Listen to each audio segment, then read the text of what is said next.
నమస్తే రమగారు. నమస్తే జయ. రమగారు మనకి ఈ నెల 17, 31 శని త్రయోదశి వచ్చిందండి. శని త్రయోదశి రోజు ప్రత్యేకించి ఏమన్నా పూజా విధానం ఉంటుందా? శనివారమే వస్తుంది కాబట్టి అంటే శనీశ్వరుడికి ఏమన్నా అభిషేకాలు గాని అలాంటివి ఏమన్నా చేస్తారా? ఎవరు హ్మ్. చేసుకోవాలి? హ్మ్. అందరూ చేసుకునే విధానమేనంటారా ఇది? అందరూ అంటే అలా కాదు జయ. ఇవి కొన్ని ప్రత్యేక దినాల గురించి చెప్పుకుంటాం కదా మనం.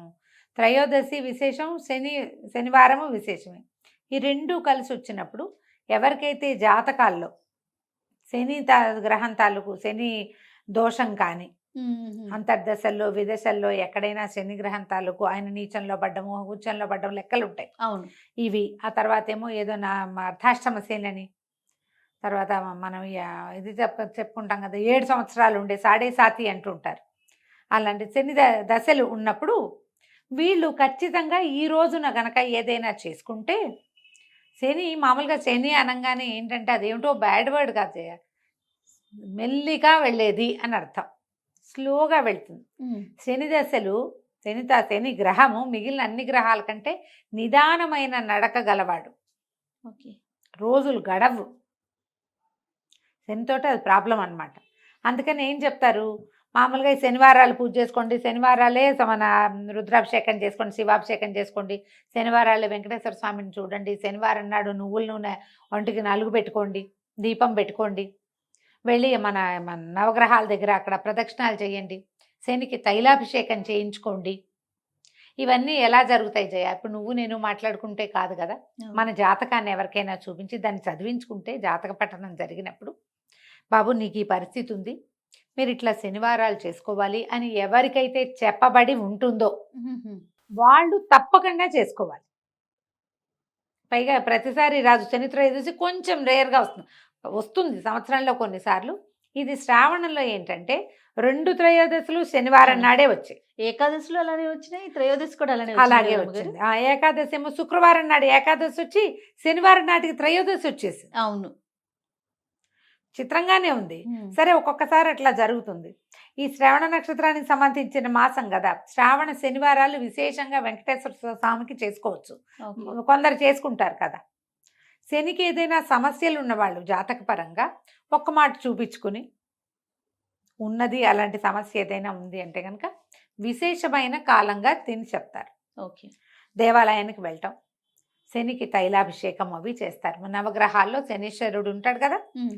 ఆ శనేశ్వరుడికి ఇట్లా అభిషేకం చేస్తారు, తైలాభిషేకం చేస్తారు.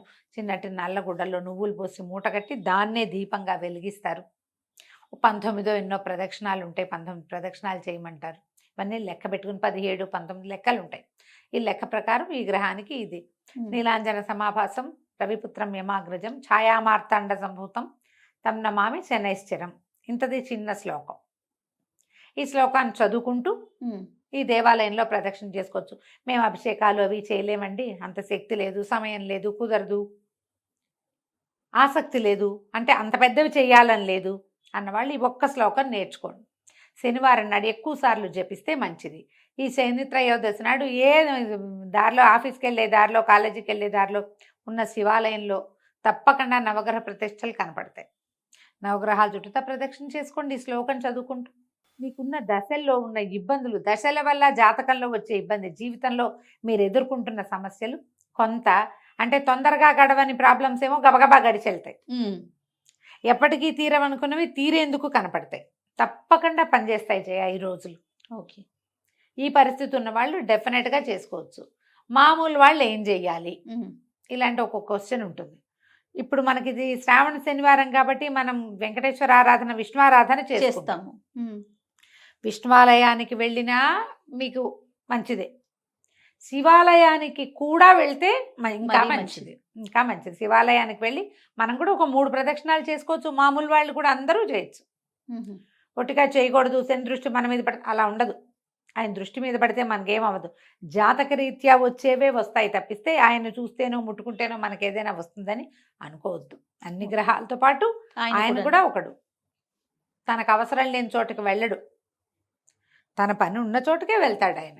మనకు అలా భయపడద్దు, చేయకూడదు అలా ఏం ఉండదు. అవును, పెద్దవాళ్ళు చాలామంది చెప్తారు ఆ మాట. అసలు అంత అనుమానం ఏం అక్కర్లేదు. ఈ రోజున ఏం చేయొచ్చు, నువ్వులతోటి చేసిన పదార్థాలు ఏమైనా ఎవరికైనా పెట్టుకోవచ్చు. మనం భక్షించవచ్చు. ఇంట్లో ఏదైనా కాస్త నువ్వుల నూనెతోటి దీపారాధన చేసుకోవటం, ఒంటికి నువ్వుల నూనె నలిచి రాసుకుని అభ్యంగనం చేయొచ్చు. తలకి ఒంటికి రాసుకోవాలి. మేము 100% శనివారం నువ్వుల నూనె రాసుకుంటాను జయ నేను. మానకండా అది ఎప్పటి నుంచో అట్లా అలవాటు అదే పందా. దీనివల్ల ఏంటంటే కొంత మనకు కూడా ఒంటికి బద్ధకము అవి పోతాయి. ఓకే. స్లోగా నడుస్తున్నది కొంచెం స్పీడప్ అవుతుంది.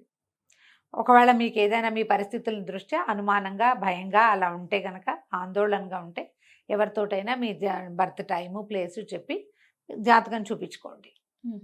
ఉన్నప్పుడు ఇలా 2 ఒకే నెలలో, అది కూడా పవిత్ర శ్రావణ మాసంలో వచ్చినాయి కాబట్టి త్రయోదశులు, మంచి ఫలితం లభించడానికి అవకాశం ఉంది. సమయం ఉంది కాబట్టి ముందే ఈ జాతకం సంగతి పరిష్కరించుకుని ఓకే. అవసరమైనవి అవకాశం ఉన్నవి జరిపించుకుంటే మంచిది. రమ్మగారు, ఇప్పుడు ఈ గ్రహ దశలు ఉన్నవారు మాత్రమే నూనె రాసుకొని ఇట్లా స్నానం అది చేయాలంటారా, లేకపోతే మామూలు అందరూ చేయొచ్చా? ఎవరికైనా మంచిదే ఎవరికైనా మంచిదే. మామూలు వాళ్ళు కూడా, మనం అందరం కూడా ఈ సాటర్డేలోనే ఆ లక్షణం ఉంటుంది. ఓకే. బద్ధకపు లక్షణం, కదలని లక్షణం. అంతే రాసుకుని మనం చేస్తే జీవితం ఉత్తేజంగా ఉంటుంది. చేసుకోవటం మంచిది. తర్వాత కొనకూడనివి, లేకపోతే తినకూడనివి, చెయ్యకూడని పనులు అలాంటివి ఏమైనా ఉంటాయా? ఉప్పు, ఇనుము, తోటకూర కొనకూడదు అంటారు. అవి 3 శనిగా చెప్తారు. ఇంకా ఏవో కొన్ని ఊళ్ళలో ఏవో చెప్తారు జయ. సాధారణంగా పెద్దవాళ్ళు చెప్పేవి 3 సాల్ట్ కొనకూడదు, తోటకూర శని అది కొనకూడదు అని చెప్తారు. అవును కదా, నీకు తెలుసు. ఇనప వస్తువులు మనం ఏవైనా కొనుక్కునేటట్టయితే కార్ డెలివరీస్ అవి కూడా సాటర్డే తీసుకోరు. ఐరన్తో చేసిన ఏ వస్తువుని శనివారం నాడు తీసుకోకూడదు. ఇవి చేతికి ఇవ్వకూడదు. నూనె ఒకటి కొనుక్కోకూడదు. ఓకే. ఉప్పు, నూనె, తోటకూర, ఇనుము కొనకూడదు. ఆయిల్స్ శనివారం నాడు కొనకూడదు. పనిమాల మనం సమస్యలు తెచ్చుకున్నట్టు అవుతుందంటారు. దీనివల్ల శని వచ్చేస్తాడని దూకుతాడని అట్లా కాదు. అది కాదు, అది ఆయనకి సంబంధించింది. శని వస్తే కొంచెం అయితే శని వచ్చేటప్పుడు వచ్చాక ఇబ్బంది, కానీ వెళ్ళేటప్పుడు మంచి చేసిపోతాడని చెప్తారు శాస్త్రం. పల్లెటూళ్ళలో చెప్పుకునే మాటలే. జ్యోతిష్ పండితులు ఎవరైనా అయితే ఇంకా ఎలాబరేటెడ్గా చెప్తారు. కానీ మనకి ఇలా చేసుకుంటే ఈ పద్ధతి ప్రకారం మనం రెగ్యులర్ దైనందినంలో మనం కొన్ని విషయాలు పాటిస్తాం కదా జయ. బుధవారము శనివారమే తలంటి పోసుకోవాలి, ఇది లెక్కే కదా. బుధవారం నాడు పెసలు, గురువారం నాడు శనగలు తినాలి, ఇది కూడా లెక్కే కదా. ఇవన్నీ మనకు తెలుసు, మనం జనరల్గా పాటించే విషయాలు. సోమవారం సహించదు, మంగళవారం మన్నదు చెప్తారు.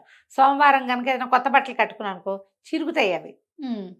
సోమవారం సహించదు, మంగళవారం మన్నదు. మంగళవారం మన్నదంటే ఆ గుడ్డ పాడైపోతుంది, అందుకని మంగళవారాలు వేసుకోకూడదు అంటారు. ఊళ్ళల్లో చెప్పుకునే మాటలే, పెద్దవాళ్ళు ముందు నుంచి చెప్తున్నవే కదా. మనం కూడా వీటిని పాటించుకుంటే మంచిది. ఈ రోజు నీవి కొనకూడదు అంటే ప్లాన్ చేసుకోండి, మీ ప్లానింగ్ కోసమే. ఎప్పుడైతే వస్తే అది చేసేయకూడదు. ఏదైనా కొనడానికి ఒక ప్లానింగ్ కావాలా ఖచ్చితంగా, దానికి నీకు ఫోకస్ కావాలా, ఓ లిస్ట్ కావాలా, దానికి నువ్వు ఎంత బాగా ఉండాలి, ఆర్గనైజ్డ్గా ఉండాలి. మరి ఆర్గనైజేషన్లో భాగంగా ఈరోజు ఇది అంటే ఒక పంక్చువల్గా జీవితం పద్ధతి ప్రకారం వెళ్తుంది. అందుకే ఇవన్నీ ఏర్పరిచారు. వీటిలలో కొన్నైనా వాడుకోండి, కొంతైనా పంక్చువాలిటీ అవి వస్తాయి మనకి. అవునండి, ఆలోచించండి తప్పకుండా రమ్మ గారు. నమస్తే. నమస్తే జయ.